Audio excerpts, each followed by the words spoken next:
Bem-vindos ao canal do Trouxa. Você tá meio desmotivado aí? Tá meio niilista? A vida é sofrimento, existência é sofrimento e agonia. Muitas vezes realmente é isso mesmo. Porém, eu vou usar um filósofo que todo mundo fala que é pessimista, que é o Arthur Schopenhauer, que é o meu filósofo predileto. E eu vou falar sobre o que ele fala de que ele define como vontade de viver ou tesão pela vida. Se você pegar o exemplo que o filósofo Clóvis de Barros costuma usar esse termo, né? Então é o seguinte, gente, o Schopenhauer ele vai falar muito, né, sobre a dor e o tédio. E a felicidade é quando a gente está entre a dor e o tédio ali, né? Ela é momentânea. A gente sempre vai tá num estado de insatisfação ou de tédio quando a gente não tá feliz. Então, assim, não existe um estado neutro, segundo essa visão. Ou você está sentindo dor, ou você está entediado. Se você não tiver nenhum nem outro, você tá feliz. E aí eu vou fazer aqui algumas dicas práticas, né? Fica até o final do vídeo, tá? Que eu vou colocar várias dicas aqui de como você pode fazer para recuperar a sua vontade de viver e aquele tesão pela vida. E para entender isso, a gente vai ter que falar sobre morte também, né? O medo que algumas pessoas têm de morrer, da onde que vem esse medo, né?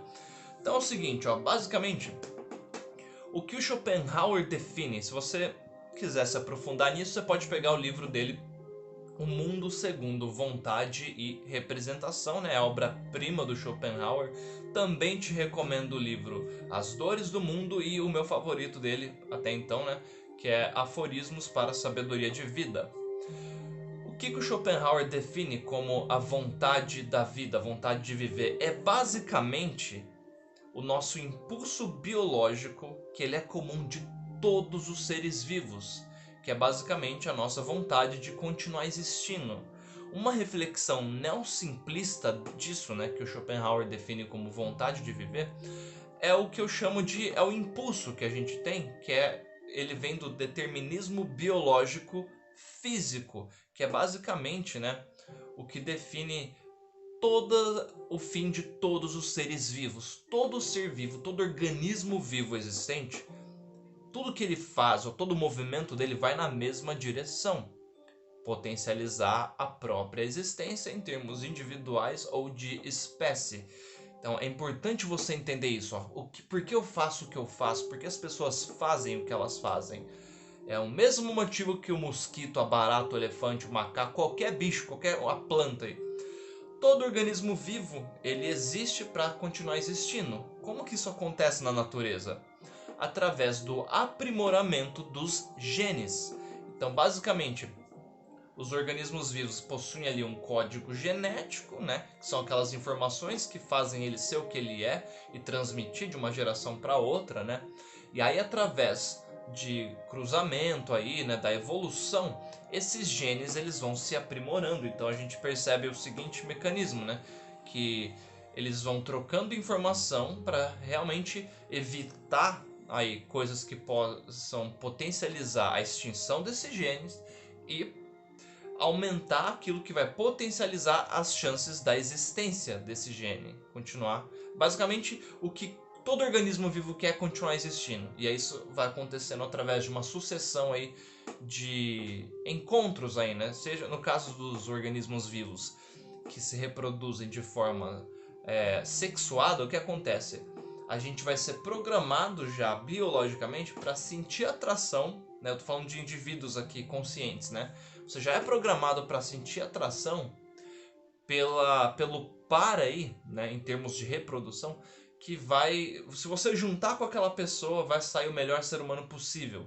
E aí o Schopenhauer, ele tem um insight muito legal que é assim, ele fala que as pessoas se casam, né, que se não fosse a vontade de existir aí, né, ou a vontade de vida aí, se não fosse isso, as pessoas nunca se casariam com as pessoas que elas se casam. Que assim, se tirar essa vontade, as pessoas não seriam nem amigas. É basicamente aí uma combinação que vai dar a melhor combinação genética.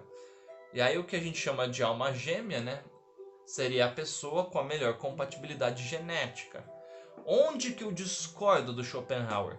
Você encontrar uma pessoa que conviver com ela também seja agradável, também entra na compatibilidade genética. Aquela pessoa que você se comunica de maneira fácil, que a interação com ela é fácil, então não é simplesmente a parte de atração física e de juntar ali vai produzir o melhor indivíduo possível. Além disso, a gente também tem a conexão mental, psicológica ali com a pessoa.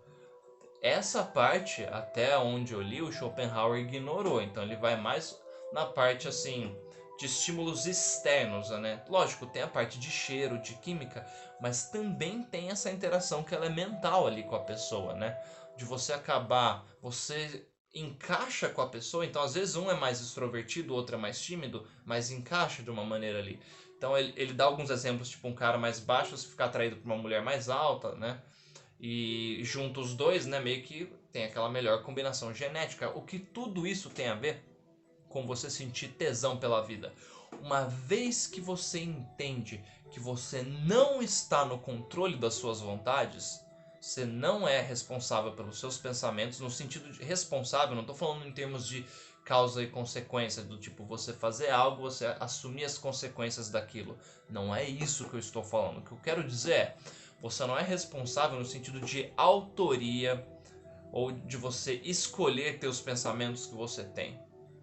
Basicamente, você tem um pensamento que está lá, ele aparece no seu inconsciente e ele aparece ali sendo uma sucessão de vários eventos que você não controla, são seus genes, o contexto sociocultural que você está inserido, a maneira que você foi criado, né? Estímulos externos ali que vão fazer você estar mais com um humor específico naquele momento. Você não cria isso, você apenas manifesta os seus pensamentos. Da mesma maneira que você não cria os seus sentimentos, você apenas manifesta eles. Uma vez que você entende isso, né, que a natureza já programou a gente para ser da maneira que a gente é, isso vale para todo organismo vivo, sem exceção. Aí você tira um pouco aquele sentimento de culpa, porque você entende de onde que vem essa culpa. Né? E aí sociólogo começa a torcer o nariz que vai falar assim, não, tem muito de construção social. Tem sim, só que a sociedade é um reflexo de um indivíduo. E todo indivíduo aí, né, da mesma espécie, do mesmo tipo aí, eles possuem os mesmos impulsos, né? Assim como todo organismo vivo, que é o de perpetuar a própria existência. Como que isso acontece na prática? Os indivíduos buscam obter os melhores recursos escassos. Então, o que é que te vai fazer sentir tesão pela vida? Obter os melhores recursos escassos. Eu não estou apenas falando de coisas materiais. Você tem as necessidades básicas. Aí eu recomendo um estudo da pirâmide de Maslow, tá? É Abraham Maslow, tá? Ele fez um estudo das necessidades básicas aí do ser humano. Então, as mais fáceis de você notar é proteção, né? Se você está num ambiente protegido, você aumenta as chances de continuar existindo. Se você está num ambiente totalmente desprotegido, você aumenta as suas chances de ser extinto, tá? Então você não vai, se você morrer, você não vai se reproduzir. Então é importante a gente entender esses recursos escassos básicos aí, para você entender o que é que vai fazer a experiência de estar vivo ser prazerosa por si só. Não que você vai ficar o tempo todo assim, sentindo prazer, mas você entender os mecanismos de dor e tédio como simplesmente sendo indicadores de que você está potencializando a sua extinção ou não, te ajuda a lidar com eles sem egocentrismo metodológico. Você está triste, entediado, com raiva, você já fica naquele estado de culpa, de sentir menos. Não, nossos sentimentos, eles são indicadores. Então, os sentimentos são hormônios que são liberados na nossa corrente sanguínea com a seguinte função: recompensar, incentivar um comportamento que o nosso cérebro interpreta que vai potencializar a nossa existência. Tá? Pode perceber que quando você sente prazer, quando você tem um orgasmo, quando você come, quando você ajeita ali para dormir, quando você está tendo uma conexão com uma pessoa que você ama, quais são os hormônios que são liberados aí? Dopamina, que é o hormônio da recompensa, que você sente quando está sentindo prazer ali, né? O hormônio do orgasmo aí é dopamina, basicamente. Você tem oxitocina, que é um hormônio que você sente quando você cria vínculos com outros seres humanos aí. Então quando você ama uma pessoa e você fica olhando ela no olho, você abraça essa pessoa, você dorme de conchinha, você libera oxitocina. Para quê? Recompensar esse comportamento. Quando você come, você libera serotonina, que é o que a gente chama de hormônio da felicidade, é o mais famoso aí, né? E quando você pratica exercícios físicos, você libera endorfina, que é até um hormônio analgésico. Então são hábitos aí, são ações que se você fizer elas no grau correto aí, né? Você não pode exagerar, né? Também tem um limite, mas você vai ser recompensado. Então, entender esses mecanismos te ajuda a entender o seguinte: eu não escolhi ser assim, eu fui biologicamente programado para ser assim. É um processo evolutivo natural, faz parte do mundo físico. Tá?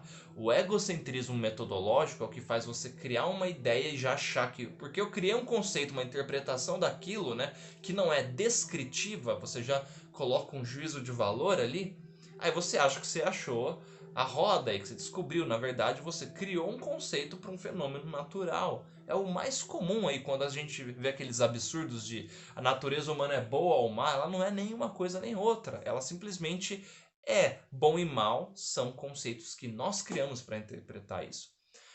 Por isso que eu gosto tanto do Schopenhauer. Ele faz uma análise mais descritiva.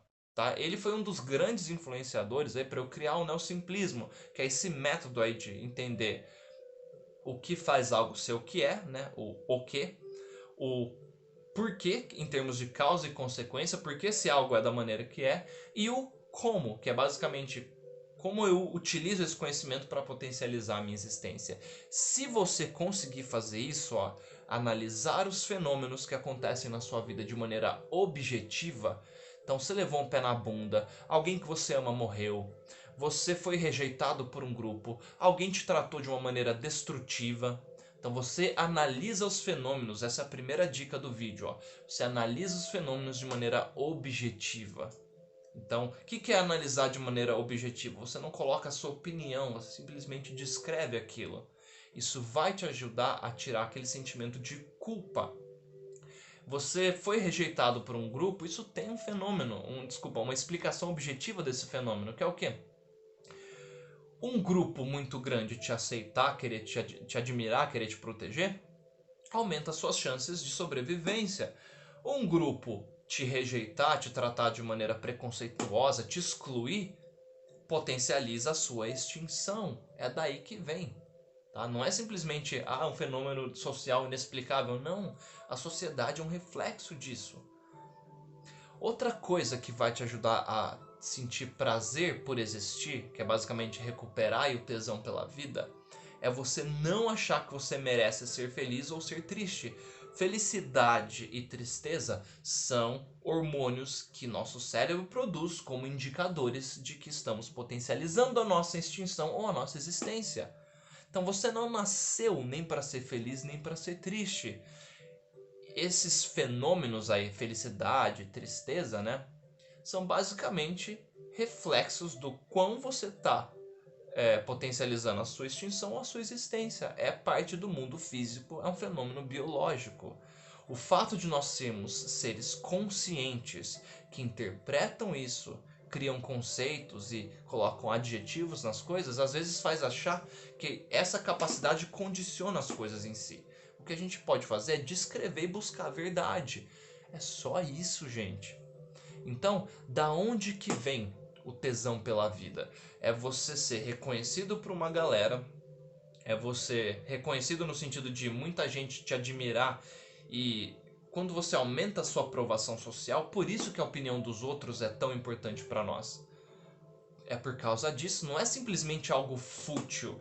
O motivo de você querer like em rede social, de você querer uma medalha, de você querer ficar famoso no sentido de ser reconhecido, é que é biologicamente uma programação que vai fazer você potencializar a sua existência. Se muita gente te admirar ao ponto de achar um privilégio ter a sua atenção.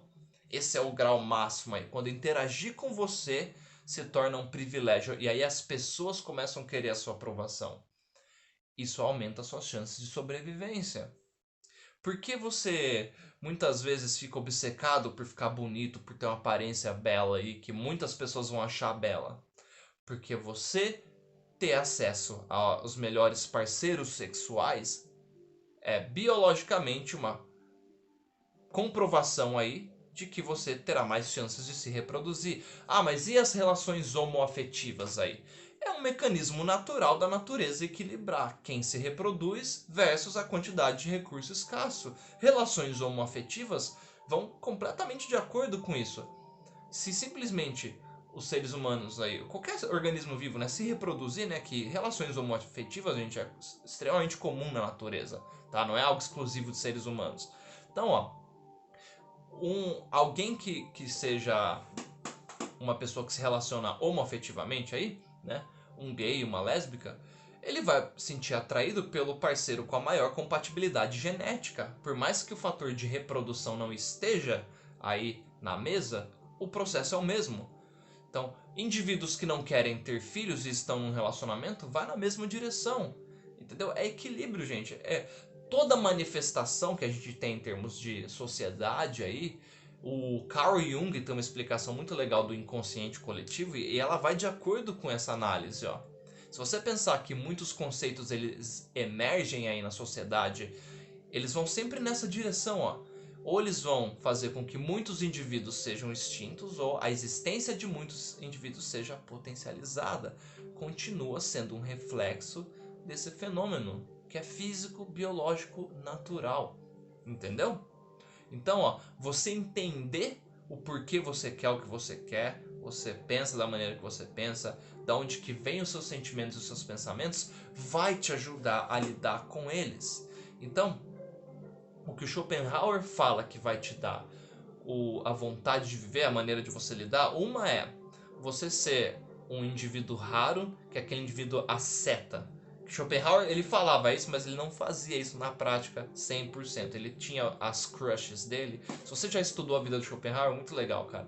O que não tem nada a ver, não estou tirando a credibilidade dos ensinamentos dele, das análises dele, mas é muito interessante, porque ele foi mais pragmático aí. Um asceta é aquele indivíduo que rejeita os prazeres, né? Então é o cara que faz nofap, faz jejum, faz celibato, tá? É quase um monge, né? O Schopenhauer ele bebeu muito do budismo, né? Então assim, são seres iluminados aí, exceções que não vão ser controlados pelo impulso biológico natural ou, se você preferir aí, pela vontade de viver, né? Ou impulso da vida. Outro método que o Schopenhauer fala é você ter a mente filosófica, que é você buscar conhecimento, você ler, você estudar, entender os fenômenos e aos poucos você vai aprendendo a lidar com eles. Então, assim, a minha análise neossimplista é: o filtro é muito simples. Potencializa a sua extinção, você não quer deixar de existir, você evita. Potencializa a sua existência, você continua fazendo. Isso te ajuda a ter um filtro de aprovação social, que muitas vezes o grupo ali que você quer ser aceito, ele é destrutivo para você. Você vai ter que escolher um outro grupo ou mudar a estratégia. As suas escolhas profissionais aí, às vezes você vai pensar, eu vou fazer algo que eu amo fazer ou vou fazer algo que vai dar dinheiro. Você vai ter que encontrar um equilíbrio aí. Algo que você goste de fazer ou que seja natural para que você faça e que seja reconhecido. As coisas que vão potencializar a sua existência em termos individuais aí vai ser o quão escasso você é. E escasso no sentido de o quanto a sua existência potencializa a existência de outros. Seja num negócio que você resolver abrir, mesmo se você resolver trabalhar para uma outra pessoa numa empresa, o quão você potencializar a chance do seu empregador, ou se você for o empregador, o quão você potencializar a chance do seu público-alvo aí, vai ser o grau de escassez, porque é raro alguém que potencializa muito a nossa existência. Por isso que nós damos valor. Em termos de relações aí afetivas, né, as suas amizades, seus parceiros aí afetivos, vai ser o quão raro você é nesse sentido. Seres humanos aí, né, a gente vai escolher se relacionar com pessoas que o fato da gente estar na presença dessa pessoa potencializa a nossa existência. É uma pessoa que é fácil de conversar, a pessoa ouve, a gente consegue se abrir com essa pessoa, a gente se sente protegido, né? E principalmente, essa pessoa na nossa vida parece que faz os nossos problemas ficarem menos relevantes ou menores, ou essa pessoa nos ajuda a resolver problemas, que basicamente são eventos que potencializam a nossa extinção. Esse é um problema. Então, como você vai recuperar a sua vontade de existir aí? Entendendo que tudo que acontece com você existe em termos de causa e consequência. Você não controla os seus pensamentos, você não controla os seus sentimentos. Você simplesmente, as suas ações, elas são manifestações dos seus pensamentos, dos seus sentimentos, que acontecem ali alheios ao seu controle, alheios à sua vontade. Você desenvolver a mente filosófica vai te ajudar nesse sentido. Então, não interessa o que está passando com você. Você está com depressão clínica, você está pensando em acabar com a própria existência. Isso não é responsabilidade sua. Não foi você que criou essa situação. Você pode ter feito algumas ações aí que você fala lá, tá vendo? Eu tô passando por esse perrengue porque é uma consequência direta de uma ação sua. Porém, a sua ação é a manifestação de um fenômeno físico-biológico no qual você não tem controle e nem criou. Ele acontece, você manifesta ele. Complicado, cara? É mais simples do que parece. O que eu tô falando aqui é, você é programado já para fazer tudo isso que eu tô falando. Você só precisa remover o egocentrismo metodológico. O meu próximo vídeo abordando esse tema, que é como você recuperar aí o tesão pela vida ou descobrir ele, é você entender se você tá no grupo de indivíduos que possuem o gene altruísta ou o gene egoísta. Isso eu vou entrar na sociobiologia, vai ser um tema para o próximo vídeo desse assunto, tá bom? Muito obrigado por ficar comigo até aqui e beijo do